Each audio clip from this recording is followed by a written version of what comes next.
পশ্চিমবঙ্গে যখনই কোনো টিভি সিরিয়ালে আইএএস বা আইপিএস অফিসারের খুব অসাধারণ কাজকর্ম দেখানো হয়, তখনই হঠাৎ একটা উৎসাহ জাগে পশ্চিমবঙ্গের ছেলে মেয়েদের কাছে, না আইপিএস হতে হবে, আমাকে আইপিএস হতে হবে।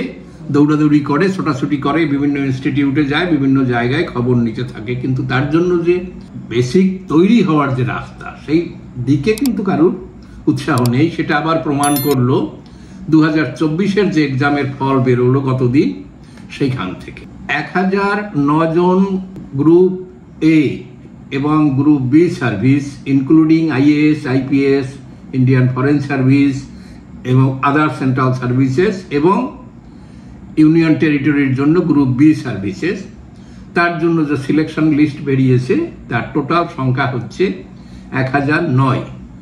সেখান থেকে বেঙ্গলের সিলেকশন হচ্ছে 7 জন।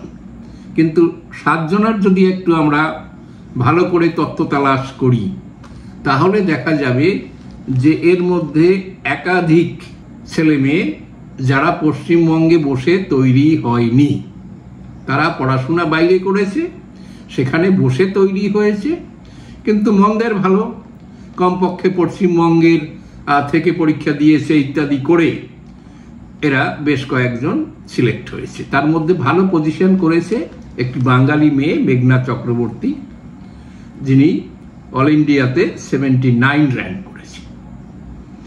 এর নেক্সট হচ্ছে সহর্ষ কুমার।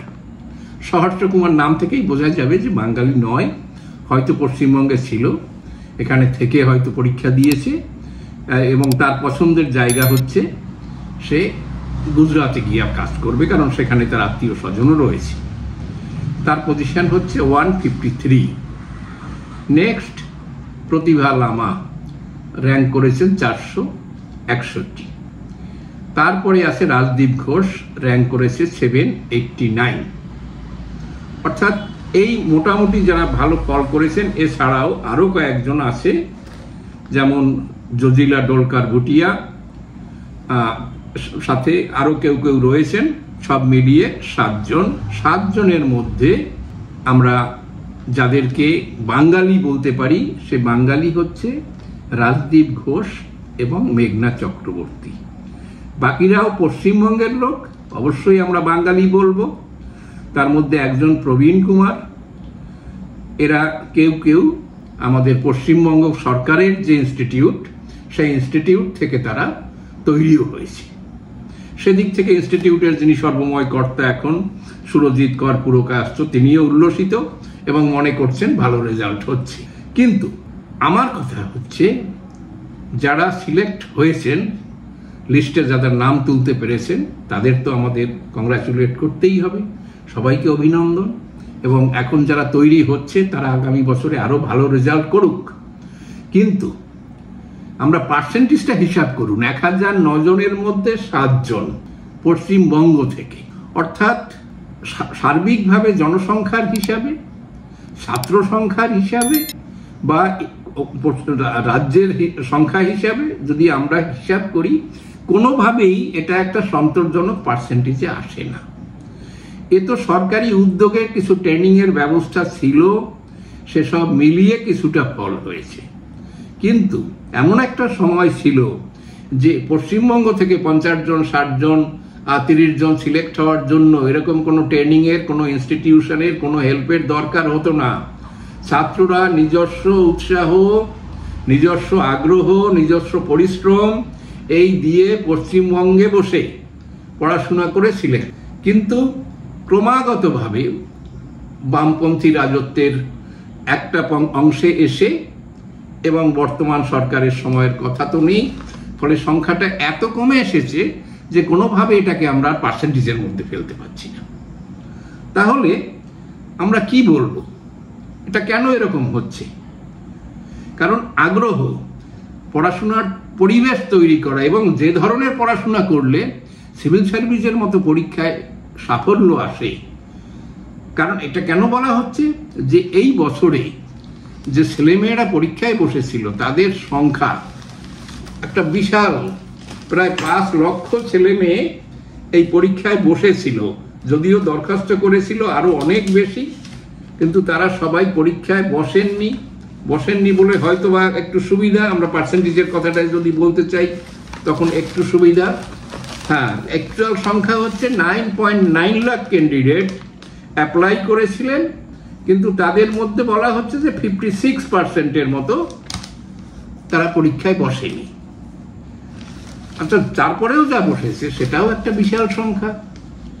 সেই বিশাল সংখ্যাটাকে নিয়ে যে কাজ, তার মধ্যে থেকে আমাদের সাফল্য কোনো অবস্থাতেই বড় নয়। এর কারণ যে আমরা চাকরি চাই, পশ্চিমবঙ্গে বেকারত্ব বেশি, এইসব নিয়ে আমাদের সুখ দুঃখ আছে, আমরা শোক প্রকাশ করি, কিন্তু চাকরি পাওয়ার জন্য যে পড়াশোনা সেটা এখানে নেই। এখানে ছেলেমেয়েরা যেমন ডিগ্রির দিকে ঝোঁকে, বিএ পাস করেছি তা ঘরে বসে আছি, তাহলে আমি একটু এমএটা করে নিই, ইউনিভার্সিটিতে চান্স না পেলে ডিস্টেন্সে করে নিই, তারপরে একটু বেসিক ট্রেনিং করে নিই, অথবা সেটা না হলে বিএড পড়তে যাই, আর সেটাও না হলে একটু আইটিআই পড়ে একটা টেকনিক্যাল নলেজ করে রাখি, যদি রেলের কোনো কাজে কর্মে ঢোকা যায়। অর্থাৎ এই ডিগ্রির পরে ডিগ্রি করার জন্য যে আগ্রহ, এটা হচ্ছে পশ্চিমবঙ্গে ছেলে মেয়েদের চাকরি না পাওয়ার একটা বড় কারণ এই ডিগ্রিগুলো পাওয়ার জন্য কোনো পড়াশোনা করতে হয় না, কোনো পরিশ্রম করতে হয় না, কোনো দিমাগ লাগাতে হয় না। এটা পরীক্ষায় ভর্তি হলে, পরীক্ষায় বসলে ডিগ্রি এসে যায়। কারণ ডিগ্রি দেওয়ার দায়িত্ব এখন কলেজ, বিশ্ববিদ্যালয়, ইউনিভার্সিটি সবার এই কাজটা হচ্ছে যে ডিগ্রি দিয়ে দিতে হবে। কাজে সেই আমরা ডিগ্রির পরে ডিগ্রি পেয়ে যাচ্ছি, কিন্তু কাজের কিছু হচ্ছে না, চাকরি পাওয়া যাবে না। কারণ সেন্ট্রাল সার্ভিসগুলোর জন্য, অর্থাৎ স্টাফ সিলেকশন কমিশন যে পরীক্ষাগুলোর অ্যারেঞ্জমেন্ট করে, সেই পরীক্ষার অ্যারেঞ্জে তারা কি হচ্ছে, যে বয়সটা দরকার হয়, এখানে ছেলেমেয়েরা পড়তে সে বয়স পার হয়ে যায়। ব্যাংকের জন্য সেই তথৈব অবস্থা, রেলের জন্য সেই একই অবস্থা। তারপরে পড়ে থাকে পশ্চিমবঙ্গ সরকারের চাকরি, যেখানে প্রায় 40-এর কাছাকাছি বয়স, বসা যায়, তার জন্য পড়তে আসে, কিন্তু এখানে রিক্রুটমেন্টের সংখ্যা এতটা কম থাকে যে সেখানে ছেলেমেয়েরা উৎসাহ হারিয়ে ফেলে। তারপরে সেই বেকারত্ব, যদি একটা গ্রুপ ডি চাকরি কোনো পাওয়া যায়, বেঁচে যায়, একটা এমএসসি পাস ফিজিক্সে বা কেমিস্ট্রিতে, সেই রেলের সেই গ্রুপ ডি স্টাফ হিসাবে সে কাজ করছে, সে রেল লাইনের মেনটেনেন্সের কাজ করছে, বিশাল এক হাতুড়ি নিয়ে সে চলল। তো এই যে ধরনের কাজ, তাতেও সে মনে করে না সরকারি চাকরি তো পেয়ে গেছি, কিন্তু অনেকের ভাগ্যে সেটাও জোটে না। তারা সিভিক ভলেন্টিয়ার কিভাবে হওয়া যায় সেই রাস্তা তারা খোঁজে, বা অন্য কোনো রাস্তায় যদি একটা ক্যাজুয়ালি স্টেট গভর্নমেন্টের কোনো জায়গায় ঢুকে পড়া যায় সেই রাস্তা খোঁজে, তার জন্য পয়সাও খরচ করে। কিন্তু যে বয়সে পড়াশোনা করা উচিত চাকরির জন্য, সেই বয়সে পড়াশোনা করে না। এবং আমরা দোহাই দেই কেন্দ্রীয় সরকার, সে প্রচুর পরিমাণে বেকার, কর্মসংস্থানের ব্যবস্থা করতে পারছে না, ইত্যাদি ইত্যাদি। কিন্তু যেসব রিক্রুটমেন্ট হচ্ছে রেলে, ব্যাংকে, অর্থাৎ রাষ্ট্রায়ত্ত ব্যাংকগুলোর কথা বলছি, বিভিন্ন রকমের কোঅপারেটিভ ব্যাংকের কথা বলছি, এবং কেন্দ্রীয় সরকার এবং কেন্দ্রের যে আন্ডারটেকিংগুলো, তাদের বিভিন্ন পদে রীতিমতো রেগুলার রিক্রুটমেন্ট হচ্ছে, কিন্তু সেখান থেকে বাংলার সাফল্য এই সিভিল সার্ভিসের মতো, অর্থাৎ জনসংখ্যার হিসাবে সেটা কোনো পার্সেন্টেজে আসে না। এই জন্য শুধু এই উৎসবে নামেতেই আমরা বিশাল বড় সাফল্য হিসাবে 7 জনকে সিলেকশনটাকে না দেখে, কিভাবে পড়াশোনা করতে হবে সেই স্কুল লেভেল, কলেজ লেভেল থেকে আমরা তাদের মাথার মধ্যে ঢোকাতে হবে।